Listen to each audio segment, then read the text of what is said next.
তারপর দাদা বৌদির সামনে ডান্স করে আমি বাড়ির দিকে। কি একটা ভালো জায়গায় যাচ্ছে, পদ নাচি ব্যবসা না করলে হয়। তো আজকের মতো tata good. So hello guys, আমি আবার চলে এসেছি নতুন একটা ভিডিও নিয়ে। আর ভিডিওতে আজকে দেখাবো তোমাদের ব্যারাকপুরের বিরিয়ানি রিভিউ। আর বিরিয়ানি রিভিউটা করছে কে, তোমরা তাকে সবাই খুব ভালো করেই চেনো। চলো আমরা সবাই দেখি বিরিয়ানি রিভিউ আজকে।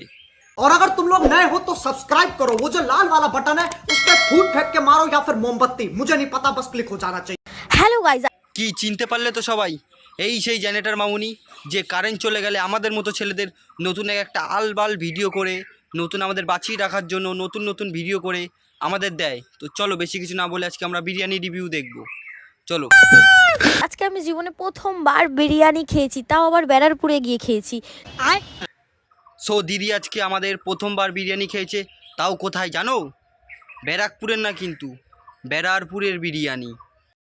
তোমরা মানে ভাবতে পারবে যে তোমাদের এই তোমরা যে ভিখারি বলো গরিব বলো, সে আজকে ব্যারাকপুরে গিয়ে বিরিয়ানি খেয়েছে। ওয়াও, জাস্ট আমার একটা দারুণ এক্সপিরিয়েন্স হয়েছে। আমি তোমাদেরকে শেয়ার করছি আমার এক্সপিরিয়েন্সটা। এই দেখো, ওই যে দাদা বৌদি হোটেল,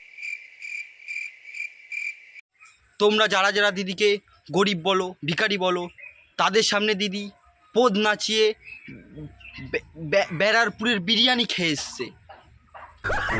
লেখা আছে। ওই যে চলে এসেছি, ওপরে বসে আছি, বসে বসে দেখতে দেখতেই আমার অবস্থা ঢিলা। আর আমার আমার বাড়ির বেডরুমও এরকম না, যত সুন্দর বাথরুম, মানে কি বলবো, কি সুন্দর। আর ওখানে কত, তোমরা সবাই তো ভালো করেই জানো দিদি ভিখারি গরিব আরও অনেক কিছু। তো দিদি পদ নাচিয়ে যা টাকা কামায়, পদের পেছনেই খরচা হয়ে যায়। তো দিদির কাছে টাকা নেই বলে দিদি ঘর বাড়ি ভালো না। সো দিদি বাড়িতে নাইটি ছেঁড়া পরে ভিডিও করে। তো দিদি নতুন জায়গায় এসে লাইটিং ফাইটিং দেখে খুব খুশি। আর দিদি কালো থেকে ফর্সা হয়ে গেছে বলে খুব খুশি।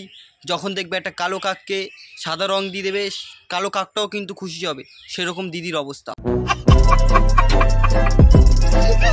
তারপর এটাকে কি ভর্তা নাকি মাটন ভর্তা না কি বলে ওটা, তারপরে আমি টেস্ট করে দেখলাম। টেস্টটা জাস্ট দারুণ ছিল। মানে আমি জীবনে প্রথমবার এত ভালো বিরিয়ানি খেয়েছি। আর এটা কি একটা অর্ডার দিয়েছিল, আমি ইংলিশে কোনো নাম ছিল আমি বলতে পারবো না, করে আমি বাড়ির দিকে রওনা হয়ে গেলাম।